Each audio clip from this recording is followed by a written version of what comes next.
Hello students, कल हमने पढ़ा था कल हमने पढ़ा था हैंड पिकिंग, यानी कि हाथ के द्वारा पदार्थ को अलग करना। नेक्स्ट हमारा पॉइंट आता है threshing.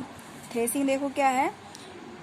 You must have seen bundles of wheat और paddy stacks lying in field after harvesting the crop, यानी कि आप लोगों ने ये देखा होगा कि जो गेहूं के बंडल जो होते हैं उनको फसल कटाई के बाद में गेहूं के बंडल्स को देखे होंगे। Stalks are dried in the sun before the grain separated from them, यानी कि इन ग्रेन्स के सूख जाने के बाद, सूर्य की रोशनी में सूख जाने के बाद इनको इनके भूसे से अलग किया जाता है। Each stalk has many grain seeds attached to it. Imagine the number of grain seeds in hundred of bundles to stalk laying in the field. How does the farmer separated grain seed from the bundles of stalks? यानी कि मान लीजिए कि कोई एक area है, उसमें गेहूं की कटाई के बाद उसके 100 बंडल बने हैं, तो अब हम कह सकते हैं कि वो किसान उस बंडल में से गेहूं के भूसे से अलग कैसे करेगा। तो वन में plaque mangoes of guavas from the tree, यानी कि मान लीजिए कि एक पेड़ है, उसमें किसका, गुआवा का और मैंगो का। तो but grain seed are much smaller than mangoes और गुआवाज। देखो, एक पेड़ से मैंगो को और गुआवाज को अलग करना, मान लीजिए अमरूद, आम या एनीथिंग, कोई भी फ्रूट्स हो, उसको अलग करना आसान होता है बजाय गेहूं के भूसे से गेहूं के दाने को अलग करना। But grain seed are much smaller than mangoes और गुआवाज, क्योंकि ग्रेन सीड जो होते हैं, अनाज जो होते हैं, इनके बीज जो होते हैं वो फ्रूट से, वेजिटेबल से, इनसे इनका साइज कम होता है। So plucking them from the stalks would the impossible, इसलिए हम कह सकते हैं कि हाथ से इसको अलग करना इम्पॉसिबल है। How does one separated grain seeds from the stalks, तो क्या करके देख सकते हैं हम ऐसा।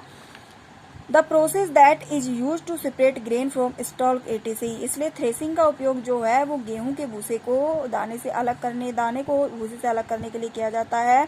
इसे हम थ्रेशिंग कहते हैं। Threshing is the process the stars are beaten to free the grain seeds, यानी कि थ्रेसिंग एक ऐसी प्रक्रिया है जिसके द्वारा गेहूं के बहुत सारे स्टॉक्स होते हैं, बहुत सारे जो गेहूं के दाने जो होते हैं उनको गेहूं के भूसे से अलग किया जाता है। Sometimes threshing is done with the help of blocks. Machines are also used thresh large quantities of grain. यानी कि sometime, यानी पहले जो था वो गेहूं को इस तरीके से हैंड से, ऐसे हाथों से अलग किया जाता था, उनको पीट करके, यानी कि जैसे हम कपड़े धोबी घाट पे कपड़े धोते हैं ना, उसी तरीके से इन गेहूं के जो बंडल्स होते थे उन्हीं को ऐसे किया जाता था। तो उस प्रक्रिया के द्वारा भी होते थे। और अब मशीन आने लग गई जिसे हम थ्रेसिंग कहते हैं। उस थ्रेसिंग के द्वारा दानों को अलग किया जाता है।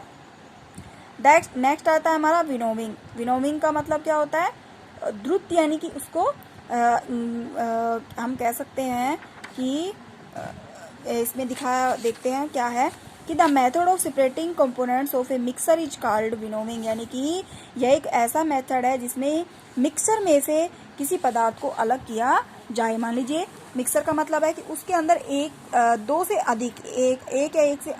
से अधिक पदार्थ उपस्थित है, उनको अलग करना है। Winnowing is use to separate heavier and lighter components of a mixture by blowing air. ये विनोविंग की प्रक्रिया जो है वो हाइवर एंड लाइटर कंपोनेंट जो होते हैं उनके लिए यूज में ली जाती है। This methods commonly used by farmer to separate lighter husk particle from heavier seeds of grains. The husk particles are carried with wind.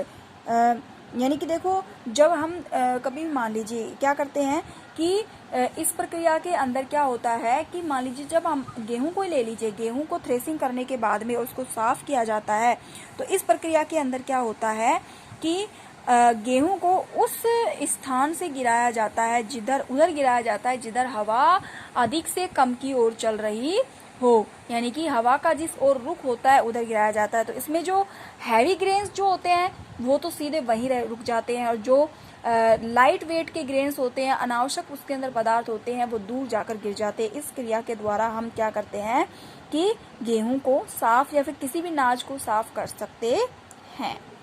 Okay.